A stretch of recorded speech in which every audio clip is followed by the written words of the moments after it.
Good evening all of you. You are most welcome on our YouTube channel doctor Akhilesh Sharma. आपका दोबारा स्वागत है हमारे प्लेटफॉर्म यूट्यूब पर, जहां हमारा चैनल है डॉक्टर अखिलेश शर्मा के नाम से। आज हम लोग डिस्कशन करेंगे साइकोलॉजी के बारे में। हमने अब तक जो पढ़ी, नर्सिंग फाउंडेशंस के कुछ टॉपिक्स पढ़े, हमने कुछ एनाटॉमी फिजियोलॉजी के टॉपिक्स पढ़े। आज हम जो टॉपिक्स के बारे में डिस्कस करेंगे वो पढ़ेंगे साइकोलॉजी। दोस्तों, साइकोलॉजी एक इंपॉर्टेंट सब्जेक्ट है जिसकी आजकल बहुत डिमांड है, और साइकोलॉजी ऐसी एक सब्जेक्ट है बेटा जो हर कोर्स के अंदर पाई जाती है। ये साइकोलॉजी हमारे, यदि आप मेडिकल में जाओगे तो वहां साइकोलॉजी पाई जाती है। साइकोलॉजी से कई लोग ग्रेजुएशन भी करते हैं, साइकोलॉजी से कई लोग मास्टर्स भी करते हैं, और साइकोलॉजी टीचिंग के अंदर भी पढ़ाई जाती है। जब हम साइकोलॉजी की बात करते बेटा, तो psychology in 1590 scientist Rudolf RUDOLF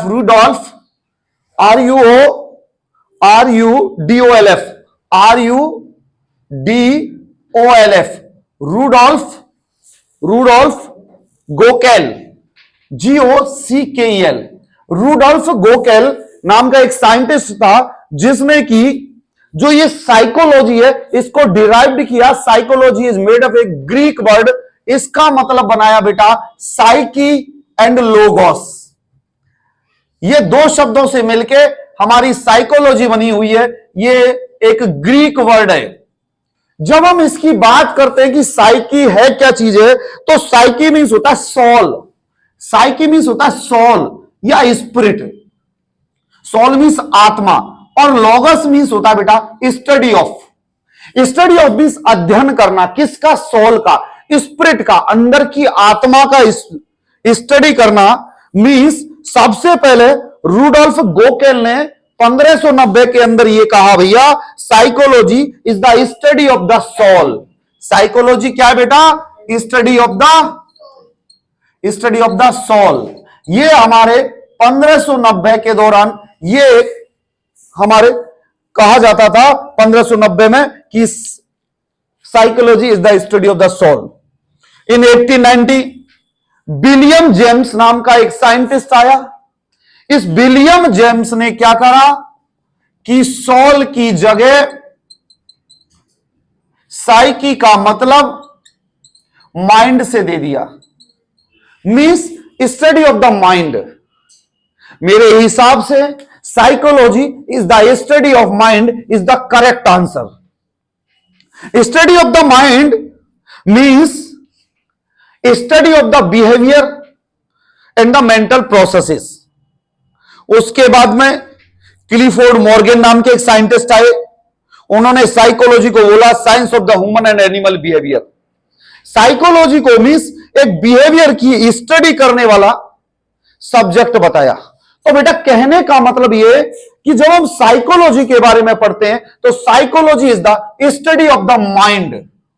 बेटा माइंड, मूड और ब्रेन, तीन शब्द होते हैं।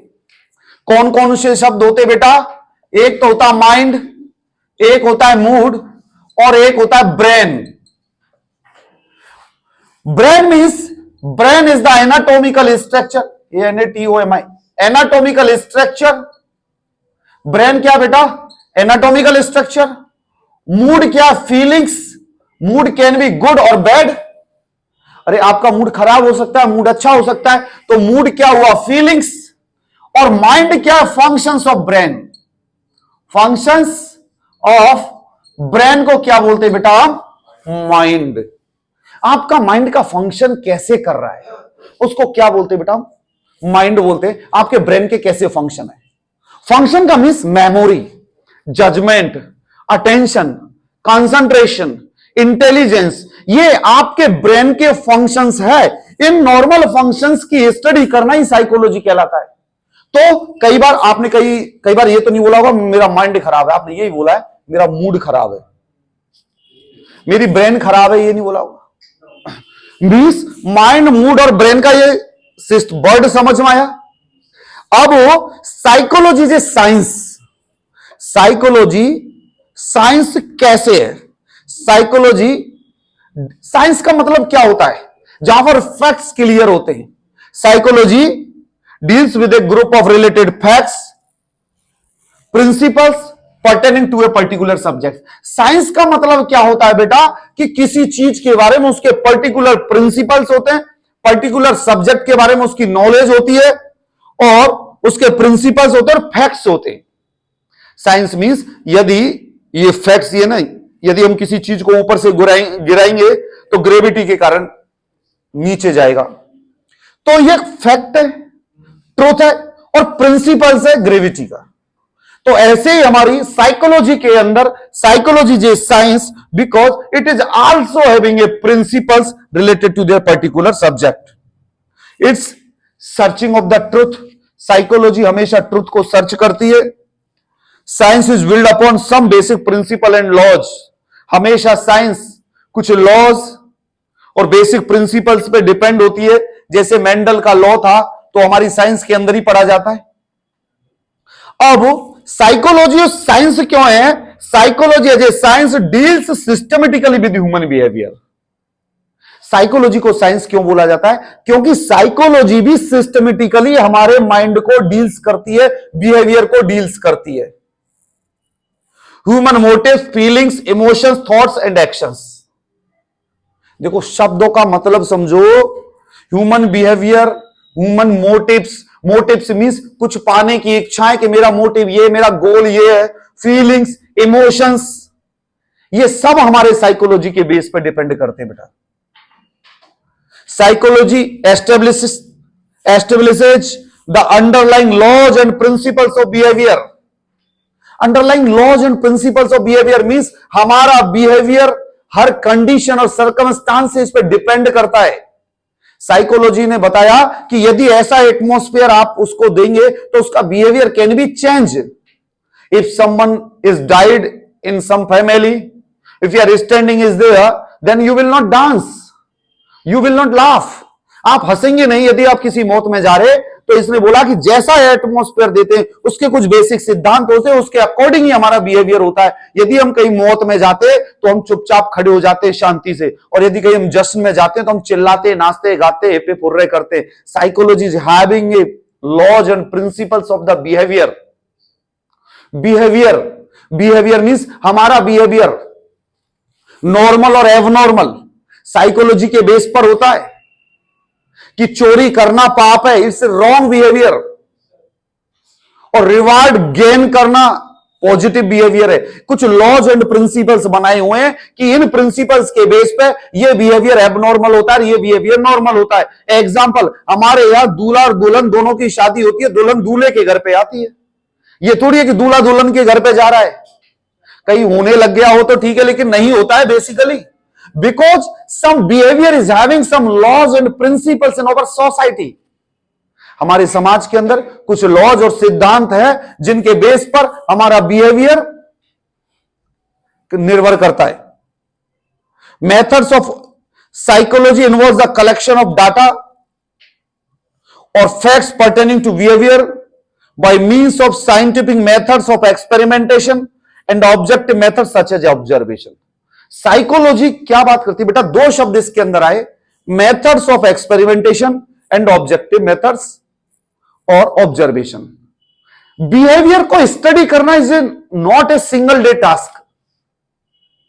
जैसे साइकोलॉजी के अंदर जो टर्म्स आए, एक्सपेरिमेंट्स जो होते हैं वो साइंस के बेस पे होते हैं, उनके अंदर ऑब्जर्वेशन चलता है। जैसे लर्निंग के अंदर यदि आप देखोगे तो लर्निंग की थ्योरीज के अंदर उन्होंने एक्सप्लेन किया है कि एक डॉग को आपने अंदर रखा पिंजरे के अंदर, डेली जैसे एक साउंड बजती है उसको खाना जाता है, उसके सलाइवा सीक्रीशन आ जाती है, दूसरे दिन बजा, तीसरे दिन बजा, लगातार। अब उसके माइंड में ये थॉट हो गया कि ये बेल बजेगी मुझे खाना मिलेगा। अब एक दिन आपने बेल बजाई और खाना नहीं दिया तो द सीक्रेटेड द सलाइवा। तो ये क्या है? प्रोलॉन्ग्ड ऑब्जर्वेशन के ऊपर हमारी साइकोलॉजी डिपेंड करती है। और psychology methods of experimentation, psychology required experiment. Psychology can predict and control behaviour when a certain set of circumstances. It can help predict and control behaviour. Predict and control behaviour, दो word देखो यार, बहुत मजेदार word है। Predict and control behaviour. Psychology के जो लोग masters होते हैं, जो साइकोलॉजी के अंदर स्पेशलाइज किए होते हैं और जिनको साइकोलॉजी के बारे में पता होता है, उनको बिहेवियर प्रिडिक्ट होता है, कंट्रोल्ड बिहेवियर। वो कंट्रोल कर सकते हैं सिचुएशन को। जैसे कई बार हमें जैसे आइडिया लगता है कि हाँ, इस बच्चे के गेस्चर एंड पोस्चर ऐसे हो रहे हैं, तो इस बच्चे का बिहेवियर क्या होगा, एक प्रिडिक्शन हो जाती है। इसके एक्शन ऐसे चल रहे हैं, तो ये कैसे प्रिडिक्ट करेगा, और उसको कंट्रोल कैसे किया जा सकता है। Predict and control behaviour is done by psychology. We can predict that a patient will react with anger if certain restrictions are imposed on his movement in the ward. जैसे इसने लिखा हुआ है बेटा, यदि हम किसी वार्ड के अंदर किसी पेशेंट के ऊपर कोई रेस्ट्रिक्शंस लगाएंगे तो वो एंग्री करेगा, गुस्सा करेगा। जैसे मां बाप को पता होता है कि बच्चे को मोबाइल का मना करोगे तो बच्चा आपके ऊपर गुस्सा करेगा। तो साइकोलॉजी इज ए साइंस, जिसके अंदर पहला आता है, क्यों साइंस है बेटा, why psychology is science, because it deals systematically human behaviour. It establish with laws and principles of behaviour. It is having methods of experimentation and observation. It is having predict and control behaviour. ये आपको 4 line याद करनी है, जिसके कारण ये science है। अब जब हम बिहेवियर की बात करते हैं कि बिहेवियर है क्या है, बिहेवियर को यदि हम एक सिंपल से शब्दों में बोला जाए, एक ह्यूमन की एक्टिविटीज होती है बिहेवियर। किताब ने भी लिखा हुआ, in its broad sense behaviour includes all types of human activities. All types of human activities. आप ग्राउंड में क्रिकेट खेल रहे हो, वो आपका बिहेवियर है। Motor activities like walking and speaking. बेटा मोटर एक्टिविटीज मीन जहां पर आप मूवमेंट करते हैं, जैसे आप वॉकिंग चल रहे हैं, स्पीकिंग कर रहे हैं। Cognitive activities such as, cognitive means cognition, जिनसे नॉलेज गेन होती है, perceiving, remembering, thinking, reasoning. And emotional activities like experiencing joy, grief, anger और फियर। ये 3 वर्ड आपके माइंड में क्लियर होने चाहिए बेटा, कि सबसे पहले तो मोटर एक्टिविटीज कौन सी होती है, जिनमें मूवमेंट होता है, हाथ पैर चलाना, दौड़ना, भागना, कूदना। उसके बाद कॉग्निटिव एक्टिविटीज, जिनके अंदर हम cognition, to get to know, जिनके अंदर हम नॉलेज गेन करते हैं, उसको बोलते हैं कॉग्निटिव एक्टिविटीज। कॉग्निटिव एक्टिविटीज कौन सी होती है, परसीव, परसेप्शन, रिमेंबरिंग, थिंकिंग और reasoning. And emotional activities, emotional कौन कौन सी होती है, जॉय, ग्रीफ, एंगर और फियर। एक साइंटिस्ट हुए हमारे रॉबर्ट एस वुडवर्थ, उन्होंने बोला any manifestation of life can be called an activity. हमारे जीवन की कोई भी एक्टिविटी, कोई भी मूवमेंट, कोई भी manifestation is called as activity. यदि मैं जा रहा हूं, दिस इज एन एक्टिविटी। मैं यदि हाथ उठा रहा हूं, ये एक्टिविटी। मैं बाल कोम्ब कर रहा हूं, it's an activity. Any manifestation, हम कुछ भी करें, that is known as activity. ये तो पता है। अब बिहेवियर जो हमारा some psychologist describe mental behaviour such as thinking, reasoning and imaging, mental experience और प्रोसेसेस। और bodily behaviour means movements and actions. 2 तरीके के बिहेवियर होते हैं, मैं समझाऊंगा बिहेवियर को, मेंटल बिहेवियर और बॉडीली बिहेवियर। मेंटल बिहेवियर क्या होते हैं, जो तुम्हारे माइंड के अंदर चल रहा है, थिंकिंग, परसेप्शन, रीजनिंग और इमेजिंग, जो अंदर चल रहा है, उसको बोलते हैं मेंटल बिहेवियर। और बॉडीली बिहेवियर मीन्स जो आप बॉडी से बिहेवियर करते हो। हमारे बिहेवियर्स को रिएक्शंस और स्टिमुलस और इन्वायरमेंट का होना बहुत जरूरी है। इन्वायरमेंट बहुत फैसिलिटेट करता है हमें बिहेवियर करने के लिए। जैसे यदि कोई पर्सन किसी भी जगह जाएगा या कुछ करेगा, तो वहां जैसा एनवायरनमेंट होगा तो वही काम करेगा। तो environment is helpful in maintaining the behaviour. जब हम बिहेवियर की बात करते बेटा, ये इंपॉर्टेंट कॉन्सेप्ट है। बिहेवियर की जब हम बात करते तो हमारे बिहेवियर को ये 3 फैक्टर्स मेंटेन करते हैं, जिसके अंदर पहला तो आ जाता है कॉग्निशन, दूसरा आता है कॉनेशन और तीसरा आता है अफेक्ट। ये तीनों का ट्रायड होता है जो हमारे बिहेवियर को नॉर्मल और एबनॉर्मल करने के अंदर रोल प्ले करता है। कॉग्निशन का मतलब होता है टू गेट टू नो, जिसको हम क्या बोलते बेटा, दूसरे शब्दों के अंदर नोइंग। अफेक्ट का मतलब होता है फीलिंग और कॉनेशन मीन्स नोइंग। कॉनेशन मीन्स स्ट्राइविंग और पर्पजफुल एक्शन। एक्शन मीन्स कहने का मतलब यह है बेटा कि हमारा बिहेवियर हमारे कॉग्निशन पर डिपेंड करता है। यदि इन तीनों में से किसी एक में भी डिस्टरबेंस आ जाए तो हमारा बिहेवियर एबनॉर्मल हो जाएगा। कैसे? Cognition means to get to know, किसी चीज के बारे में जानना। आपकी एग्जाम आ गई, टाइम टेबल आ गया, आप पढ़ना स्टार्ट कर देंगे बिकॉज योर कॉग्निशन, आपको पता पड़ गया एग्जाम आ गई भाई, टाइम टेबल आ गया, पढ़ना स्टार्ट हो। Cognition is your right. आप किसी की डेथ में गए, आपको पता है यहां पर सब लोग रो रहे, someone is expired, so I should not screaming loudly, मुझे शांति से खड़ा होना चाहिए। कॉग्निशन, जान रहे हो आप कंडीशन को, सर की क्लास में सर आ गए, अब शांति से बैठना चाहिए, इट्स योर कॉग्निशन। अब उस शांति से जब बैठोगे ना, जब आपका कॉग्निशन सही होगा। कॉग्निशन क्या करता है बेटा कि हमारे एक्शन, कॉग्निशन अफेक्ट करता है हमारे कॉनेशन को और कॉनेशन अफेक्ट करता है हमारे, इसको इस तरीके से समझ लो बेटा कि ये कॉग्निशन, कॉनेशन एंड अफेक्ट, जब हम कॉग्निशन की बात करते हैं तो मींस टू गेट टू, हमने कोई सिचुएशन समझी, फील किया और एक्शन। ये डायग्राम फिर उल्टा कर दिया मैंने, वो पहले वाला ही सही था, वो पहले वाला सही था। Cognition means to get to know, situation को समझा, आपके गाल पे थप्पड़ दिया एक ने, आपको कॉग्निशन पड़ गया, फील हो गया, दर्द है, एक्शन के मूड में हो, आपने बोला सामने चार है, आपने हाथ नीचे कर लिया, ये कॉग्निशन।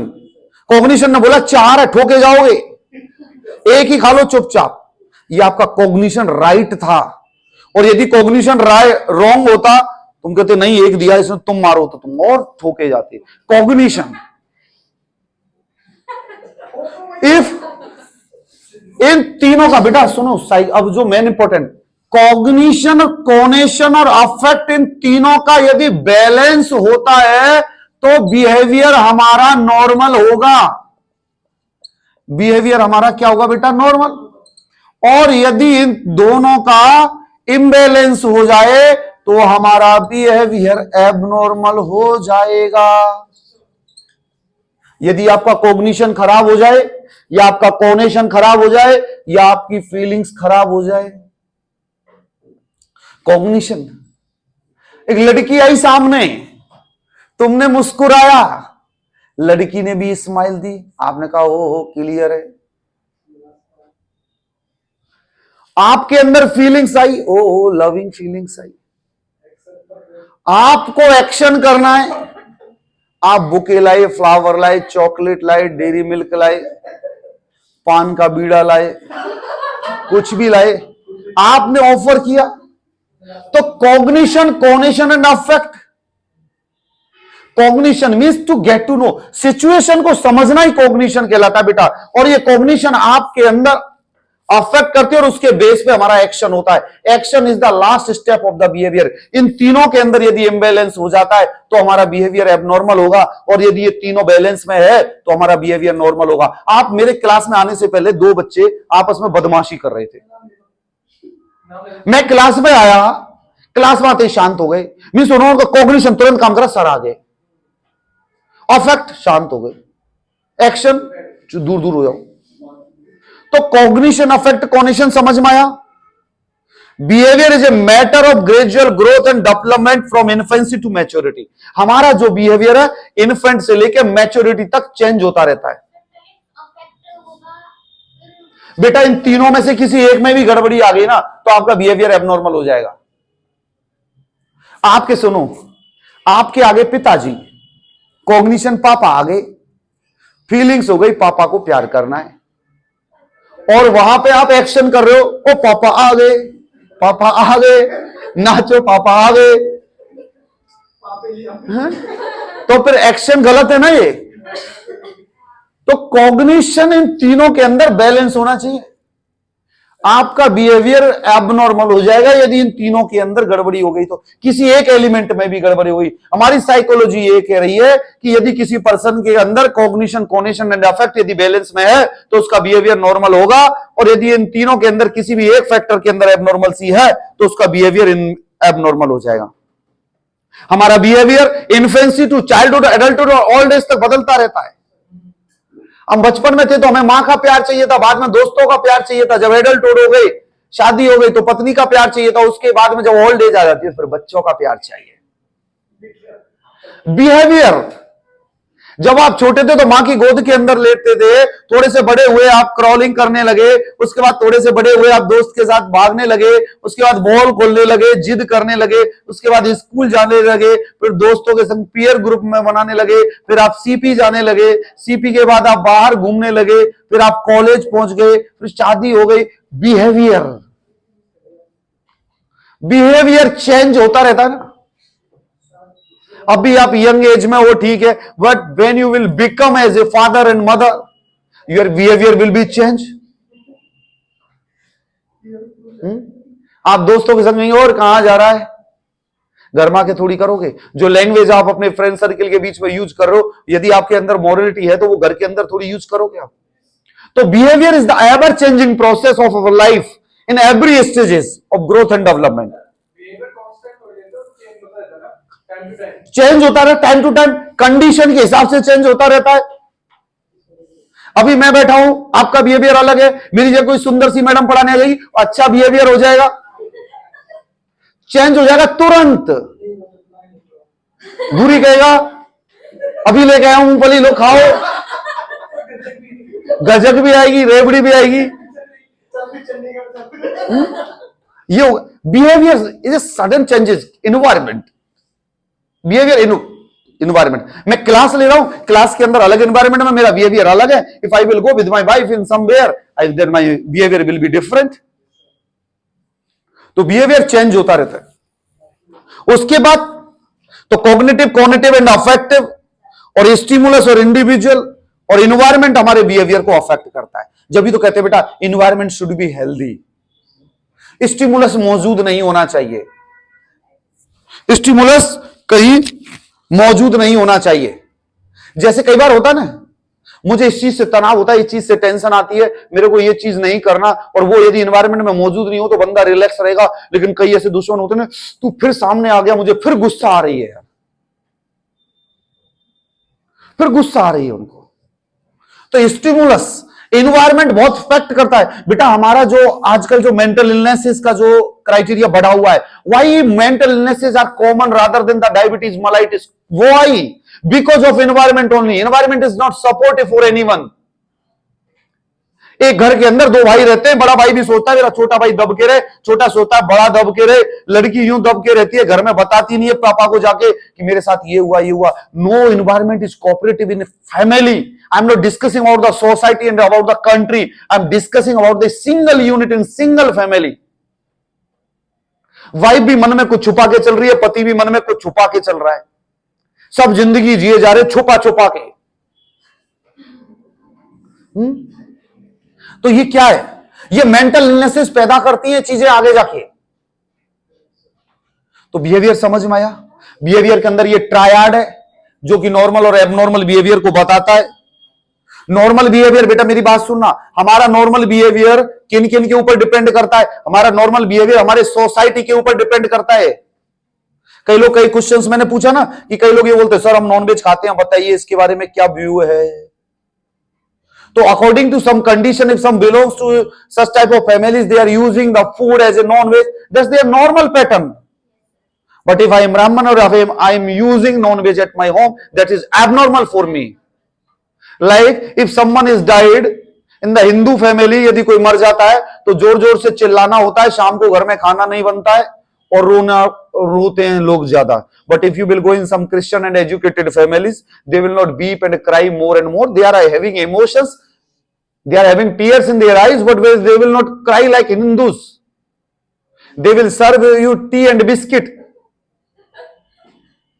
हमारे यहाँ हिंदूज के अंदर यदि स्टेज के अंदर लड़का लड़की खड़े हैं और if they are going to get love marriage in arrange marriage, they will stand like this only, लड़का इधर लड़की इधर, they will not see their face, भले से मनी मन में चल रही हो. But in if you will go in the Christian family, they will very happily, they will cut the cake, they will something they will do and something activity they will do. That's their normal traditions.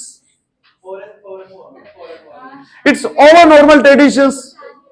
Everyone is having different. So behavior, बेटा मैं जो कहना चाह रहा हूं, behavior हमारे society, conditions, traditions, medico legal conditions के base पर नॉर्मल और एबनॉर्मल होता है. अब हम साइकोलॉजी और हमारी जो फील्ड ऑफ द स्टडी के बेस पर हम relation of psychology to other field of the study के जब हम डिस्कशन करते हैं कि psychology and biological science. Biology का मीन्स होता है बेटा एनाटॉमी एंड फिजियोलॉजी, जो कि ह्यूमन बीइंग के ग्रोथ एंड डेवलपमेंट और स्ट्रक्चर के बारे में स्टडी करते हैं. These studies throw light on human behaviour and are closely related to the study of mental functions such as memory, intelligence, perception and emotions. हमारी psychology biological science से भी related है. एक दूसरा एग्जांपल देता हूं.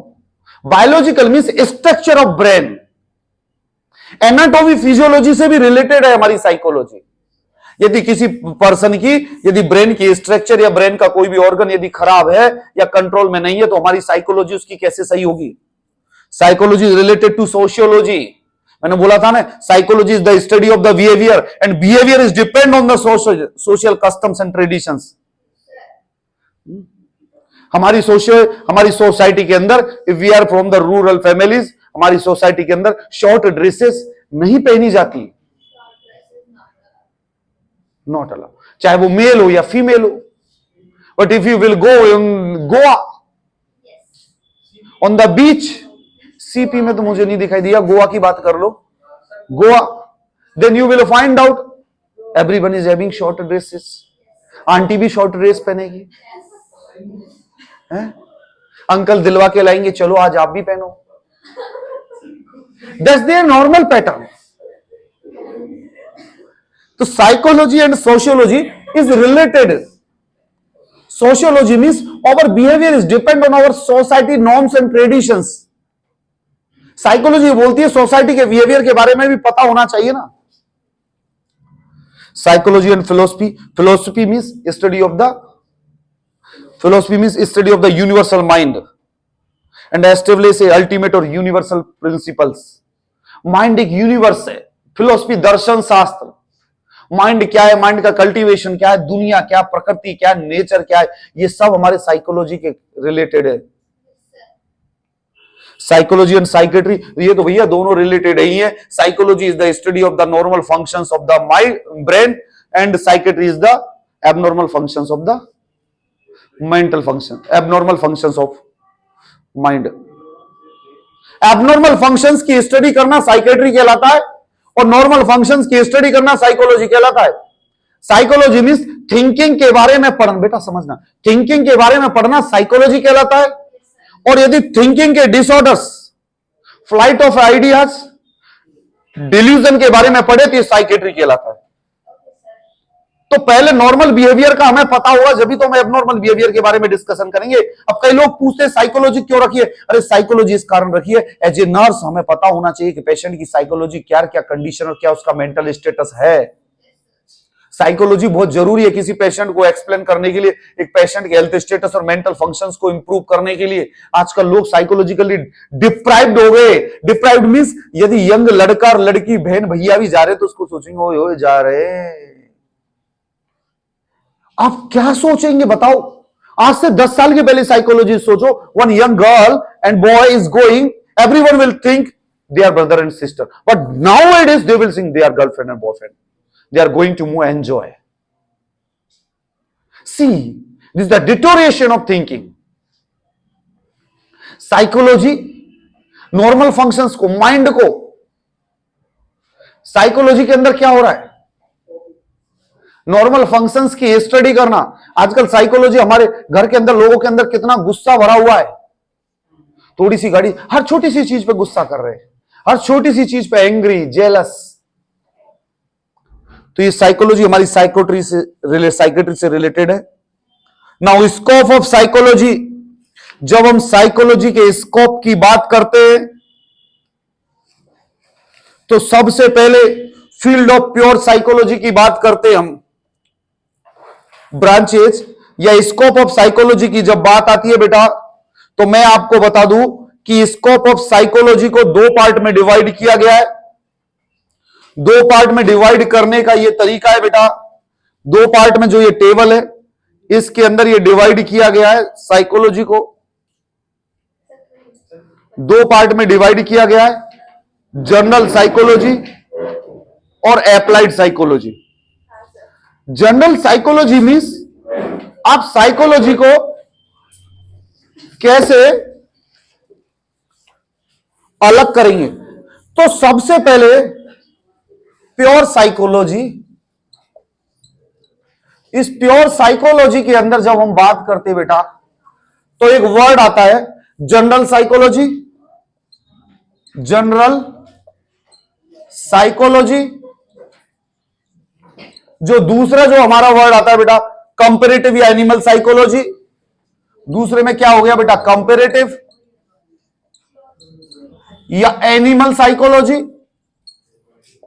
जो तीसरी जो हमारी साइकोलॉजी आती है डेवलपमेंटल साइकोलॉजी, डेवलपमेंटल साइकोलॉजी। और जो चौथा क्वेश्चन जो आता है बेटा हमारा वो आता है एबनॉर्मल साइकोलॉजी। और पांचवा जो क्वेश्चन आता है वो आता है सोशल साइकोलॉजी, एक्सपेरिमेंटल साइकोलॉजी और ये जो सातवां जो हमारा होता है पैरासाइकोलॉजी। मेरे दोस्तों आपका जो साइकोलॉजी में जो शुरुआत में जो क्वेश्चन बनता है, शुरुआत के जो इंट्रोडक्शन में जो क्वेश्चन बनता है वो क्वेश्चन ये बनता है व्हाट इज साइकोलॉजी या define psychology and write down the scope of psychology. Scope of psychology की जब बात आएगी तो आप दो तरीके से डिवाइड करेंगे, it is the basic psychology, इसको प्योर साइकोलॉजी को हम बेसिक साइकोलॉजी, और दूसरे तरीके से हम कर सकते हैं इधर से एप्लाइड साइकोलॉजी। जब हम बेसिक साइकोलॉजी या जनरल साइकोलॉजी की बात करते हैं, deals with the general principles, इसके अंदर हम general principles of the psychology के बारे में डिस्कशन करते हैं, जहां पर perception, thinking, memory, judgment, consciousness, जो जनरल हमारे साइकोलॉजी की टर्म्स है उनके बारे में जो डिस्कशन किया जाता है उसको जनरल साइकोलॉजी बोलते हैं। कंपैरेटिव साइकोलॉजी का मतलब होता है बेटा कंपैरिजन, सिमिलरिटीज और कंपैरिजन। 10th क्लास और 12th क्लास के बच्चे की साइकोलॉजी में क्या फर्क होगा, 10 साल के बच्चे और 20 साल के आदमी के बीच में साइकोलॉजी में क्या फर्क होगा, दिल्ली के बच्चे की और गांव के बच्चे के साइकोलॉजी में क्या डिफरेंस होगा। यदि फूड आया तो डॉग की साइकोलॉजी क्या होगी और ह्यूमन बीइंग की साइकोलॉजी क्या होगी। डॉग वेट करेगा, आदमी टूटेगा, तो डॉग की साइकोलॉजी ज्यादा अच्छी होगी। अरे बेटा आपने देखा है बफर सिस्टम में खाना खाने के लिए आजकल क्या बोलते हैं, इंसानों से जानवर ज्यादा अच्छे। एक आदमी पूरे जानवरों के ग्रुप को लेके चला जाता है साथ में, और जानवर एक के पीछे एक जाते रहते हैं। इंसान एक घर के 5 मेंबर है ना, तो 5 गेटों से 5 आदमी अलग अलग तरीके से निकलेंगे। तो जानवरों से जानवर अच्छे इंसान से। एनिमल साइकोलॉजी, कंपैरेटिव साइकोलॉजी हमें पता होगा ना, कंपैरेटिव साइकोलॉजी पता होगा जब भी तो हमें आइडिया लगेगा कि साइकोलॉजी क्या, नॉर्मल फंक्शंस क्या साइकोलॉजी के। नेक्स्ट आता है developmental psychology. Developmental psychology means जैसे जैसे थॉट प्रोसेस डेवलप होता जाता है, emotional, linguistic, physical, moral and cognitive functions develop होते जाते हैं। जैसे एक होती है बोलते हैं ना 20-21 साल की एज में बच्चा बच्ची बिगड़ने के चांसेस ज्यादा होते हैं। क्यों? वो एक डेवलपमेंटल स्टेज होती है। That time he don't know about the result, that time that person don't know about the result. अब यदि कोई हमसे पूछे 40 साल में जाके, तो चलो उम्र भी बतवा दी तुमने तो आज। जब हमसे कोई पूछे जाके, गलती से मैं ये शब्द वापस लेता हूं, मैं हमारे दूसरे के लिए बता रहा था। नहीं, मैं ये कह रहा बेटा, सुनो, साइकोलॉजी का कहने का मतलब क्या है बेटा कि अरे अलग अलग तरीके से डेवलपमेंट के हिसाब से साइकोलॉजी चेंज होती जाती है बेटी. When you are in the 21 years of the age, that time you will think she is girlfriend. After when you are the father of daughter, you will feel that girl is like a daughter. But when you are in the old stage, then girl will be respected. मेरे भी बच्चे हैं मेरे. तो developmental stage के हिसाब से psychology change होती जाती है. साइकोलॉजी यही बोलती है. और यदि चेंज नहीं होती है ना तो वो मेंटल इलनेस होती है, सेम मेंटल इलनेस बन जाती है. साइकोलॉजी टाइमिंग और टाइम के हिसाब से चेंज होती है. उसके बाद एबनॉर्मल साइकोलॉजी. एबनॉर्मल साइकोलॉजी का कहने का मतलब बेटा ये वर्ड है general psychology means general function of the psychology. Comparative means comparison करेंगे. डेवलपमेंटल मींस डेवलपमेंट के हिसाब से देखेंगे. एबनॉर्मल साइकोलॉजी का मतलब होता है बेटा जैसे depression, anxiety, delusion, sexual deviation, schizophrenia, इन सब के बारे में जो पढ़ते हैं उसको बोलते हैं एबनॉर्मल साइकोलॉजी. समझ में आया? मींस एक तरीके से साइकेट्री. नेक्स्ट आ गया social psychology. Social psychology means जैसे ग्रुप प्रोसेस होते हैं, पब्लिक ओपिनियंस होते हैं, प्रोपेगेंडा, क्राउड को कैसे बिहेवियर होता है, ये सब आता है सोशल साइकोलॉजी. जो लोग सारी भीड़ को अपने कंट्रोल में कर लेते हैं वो क्या है? Social psychology. नरेंद्र मोदी के पास क्या है? Social psychology. क्राउड को अपने बस में कर लेना. जो पब्लिक को चाहिए वो ही दो. भूखे को तुम कहोगे खाने की बजाय कि हम तुम्हें सोना दिलवाएंगे, वो उसको पसंद नहीं, उसको तो रोटी चाहिए तो उसको रोटी. Social psychology. सोशल साइकोलॉजी के बारे में जिनको पता होता है वो साइकोलॉजी के अंदर माहिर होते हैं और वो लोग आगे अच्छी लाइफ जी सकते हैं. सोशल साइकोलॉजी कहां पे? जैसे आप यदि गोवा में है तो आप शॉर्ट ड्रेसेस पहनो, और यदि आप हमारे नन नगरी या सुंदर नगरी में आ गए हो तो आप वहां पर फुल कपड़े पहनो. ये सोशल साइकोलॉजी है. अरे बेटी पहनने को, मैं एक सिंपल सा थॉट प्रोसेस बता रहा हूं. एक सिंपल सा हमारे इलाके की बात बता रहा हूं. दिस इलाका is not like very hi fi. यदि यहां कोई पहनेगा तो वो एबनॉर्मल होगा ना? एबनॉर्मल होगा ना? जैसे हमारे पास भी आते थे, एक बच्चा आता था पहले, हमारे पास आता था एक बच्चा, नहीं एक बच्चा आता था बिल्कुल अलग ही शॉर्ट ड्रेसेस में. अब हमने उसको बुलाया, हमने समझाया भैया इतनी शॉर्ट ड्रेसेस या मत पहना करो. मैं आपसे ये नहीं कह रहा आप मत पहनो, you are free for to wear anything, लेकिन शुभ रहो. यहां हमारे बच्चे सब ऐसे ही हैं जैसे हम हैं. तो ये है बेटा abnormal psychology. Social psychology and experimental psychology involves the basic research into the fundamental cause of human behavior by studying the basic process as learning and memory, sensation, perception, motivation in control situation. Experiment करने के लिए, control group बनाने के लिए जो experimental psychology की जाती है उसको बोलते हैं एक्सपेरिमेंटल साइकोलॉजी. समझ? पैरासाइकोलॉजी क्या होता है बेटा? involves the study of various extra sensory perceptions and other paranormal events. Means जो हमारे साइकोलॉजी के अलावा एक्स्ट्रा जो सराउंडिंग्स है उसको बोलते हैं हम पैरासाइकोलॉजी. बेटा ये हमारे बेसिक साइकोलॉजी के अंदर ही हमें पढ़ा. तो दोस्तों जो क्वेश्चन पूछा जाएगा आपसे वो पूछा जाएगा what is psychology and write down the scope of psychology. ये क्वेश्चन बनता है. तो जब आप साइकोलॉजी की डेफिनेशन और साइकोलॉजी के बिहेवियर के बारे में आप समझा दोगे, उसके बारे में ये हेडिंग्स, इनके बारे में थोड़ा सा लिखना है. और अब हम डिस्कशन करते हैं एप्लाइड साइकोलॉजी के बारे में. एप्लाइड, ये तो हमारा बेसिक साइकोलॉजी और एप्लाइड साइकोलॉजी, ये क्या बेटा? ये स्कोप ऑफ साइकोलॉजी है. अब एप्लाइड साइकोलॉजी के अंदर हमारा सबसे पहले आता है बेटा clinical psychology. Clinical psychology, neuropsychology, clinical psychology, neuropsychology, counselling, health psychology, इन सबके पीछे साइकोलॉजी लगा देना है आपको. कम्युनिटी साइकोलॉजी,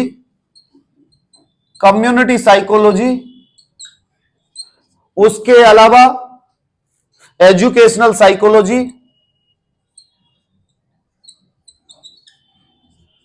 उसके अलावा इंडस्ट्रियल ऑर्गेनाइजेशन, इंडस्ट्रियल या ऑर्गेनाइजेशनल, साइकोलॉजी, उसके अलावा इन्वायरमेंटल साइकोलॉजी, उसके अलावा स्पोर्ट्स, उसके अलावा लीगल साइकोलॉजी, स्कूल और military, legal psychology, school psychology और मिलिट्री, MILLITAR, मिलिट्री, इन सब के पीछे साइकोलॉजी लगा देना है। These are the applied psychology where we are using psychology in this fields. This is an applied psychology. जब हम बात करते बेटा क्लिनिकल साइकोलॉजी मींस जब हमारे क्लिनिकल साइड में चाइल्ड गाइडेंस के लिए, मेंटल हेल्थ के लिए, हमारे क्लिनिकल प्रैक्टिसेस के अंदर साइकोलॉजी को यूज किया जाता है कि कौन सा बिहेवियर नॉर्मल है और कौन सा एबनॉर्मल है। They work in clinical areas, कई लोग क्लिनिकल एरियाज के अंदर काम करते हैं, उसको बोला जाता है clinical psychology. Neuro psychology is related to neurology. हमारे ब्रेन के जो फंक्शंस होते हैं उनके कारण यदि कोई फंक्शन डिस्टर्ब हो रहा है तो उसको बोला जाता है न्यूरो साइकोलॉजी।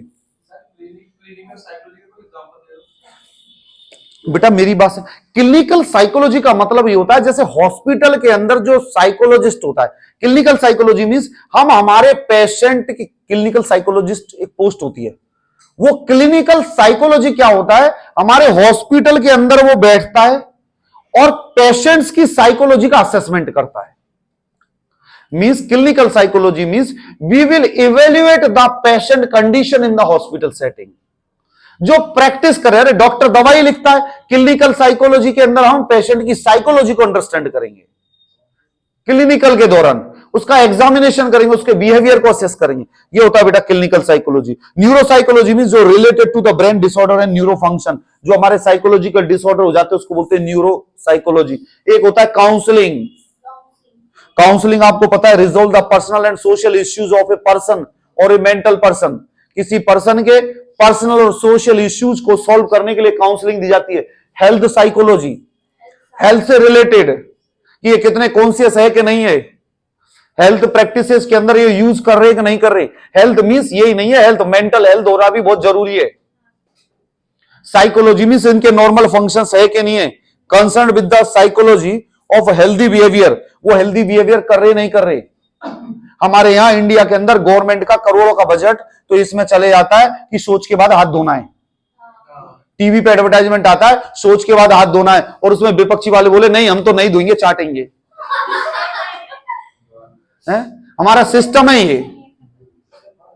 एक गवर्नमेंट कह रही है शौच के बाद हाथ धोना है, शौच के बाद हाथ धोना है। अमिताभ बच्चन जैसा लीजेंड आके बोल रहा है शौच के बाद हाथ धोइए, और हमारे यहां पक्ष और विपक्ष, हमारे विपक्ष कह रहा नहीं हम तो चाटेंगे, क्योंकि वो यदि धो लेंगे तो उनका पैसा वसूल हो जाएगा।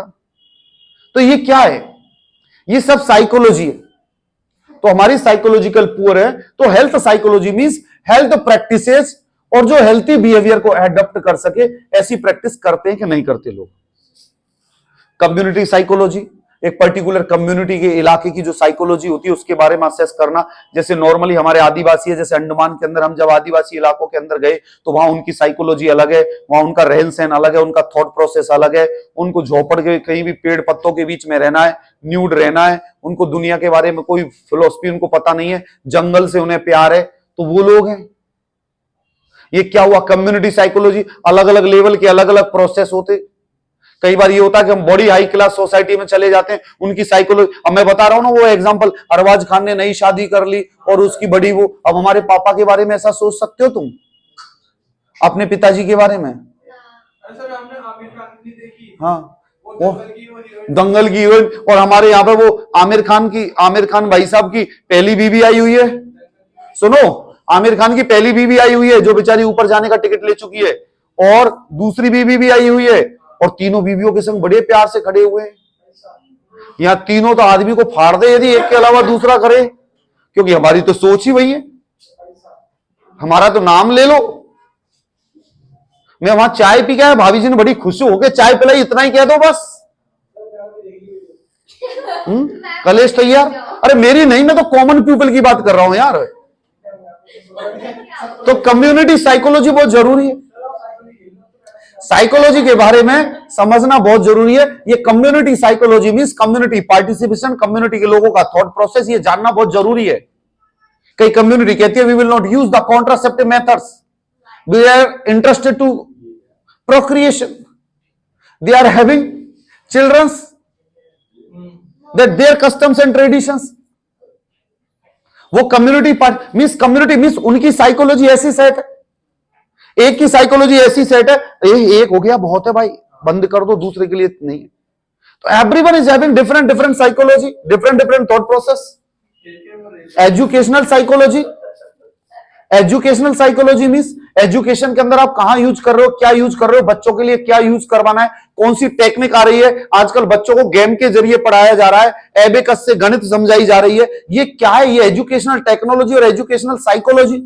पहले तो क्या होता था, बच्चे की साइकोलॉजी से कोई पता नहीं था, मास्टर जी डंडा लेके आते थे, साइकोलॉजी अपने आप चेंज हो जाती थी। आजकल तो क्या है कि सिस्टम, हमारी एजुकेशन सिस्टम भी बच्चे की साइकोलॉजी के ऊपर डिपेंड हो गया है कि जैसा बच्चा कहे वैसे ही पढ़ाना है आपको।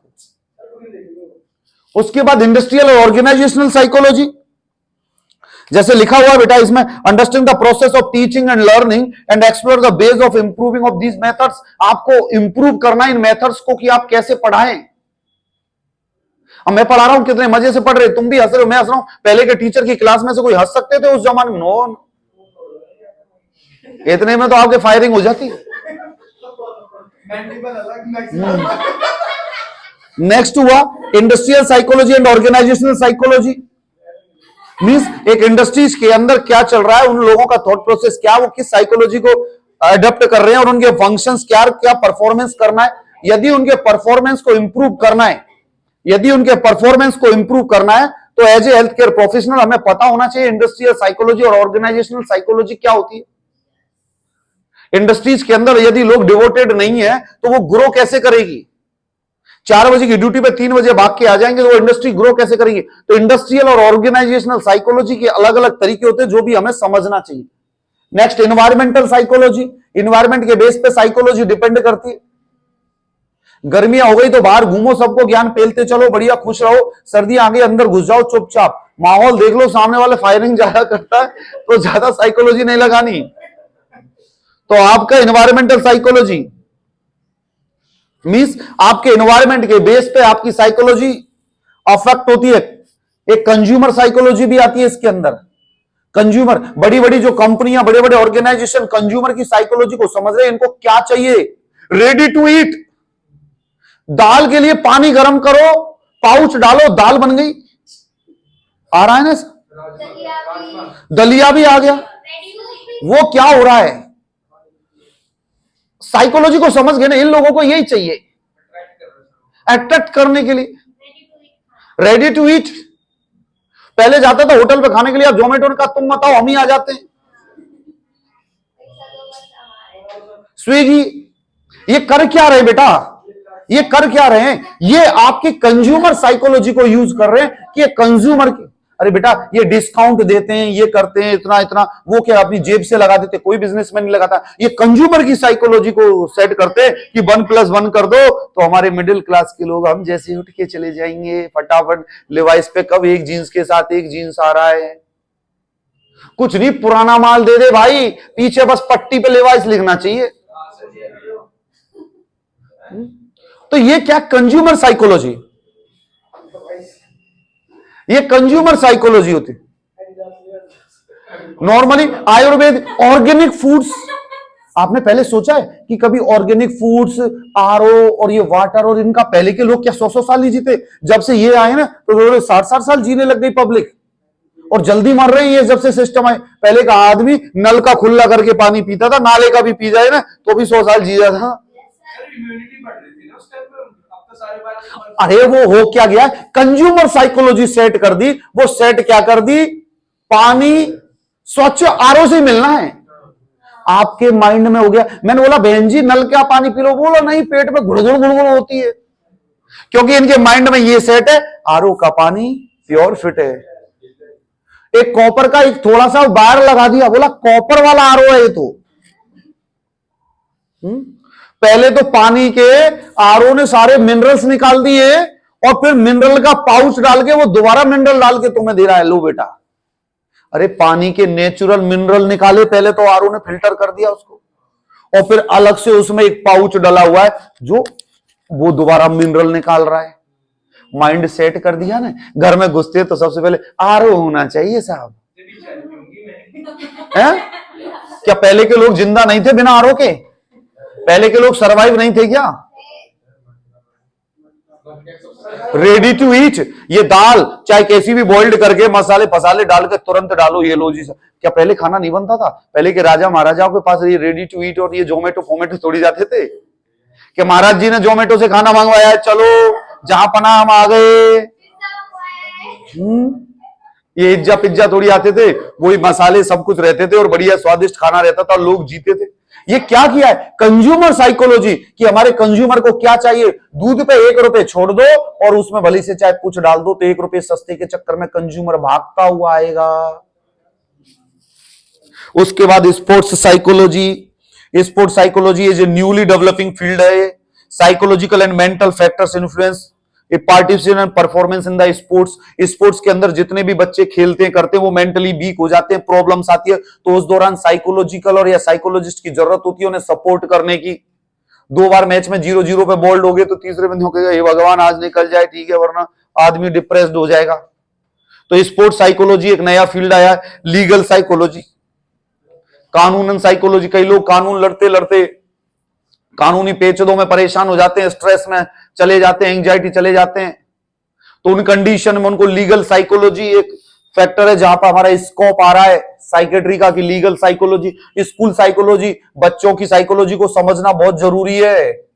आजकल बच्चे देश का भविष्य है। छोटे छोटे बच्चे स्मोकिंग कर रहे हैं, चूइंग कर रहे हैं, ड्रग्स ले रहे हैं, दे रहे हैं, इंजेक्शंस लगा रहे हैं, ड्रग्स से बढ़ रही है, वो चाइल्ड साइकोलॉजी को खराब कर रहे हैं। तो स्कूल साइकोलॉजी के अंदर बच्चों को, टीचर्स को, पेरेंट्स को, कम्युनिटी को काउंसिल करना पड़ेगा, इंस्ट्रक्ट करना पड़ेगा, लार्ज स्केल पर उनको समझाना पड़ेगा कि बच्चों के दोस्त बन जाओ, मत बनो तुम क्रूर सिंह बाप। बच्चे से पूछो तो सही शाम को कि बेटा तू कहां गई थी, क्या कर रही थी, कैसे हुआ, किसी ने परेशान तो नहीं किया।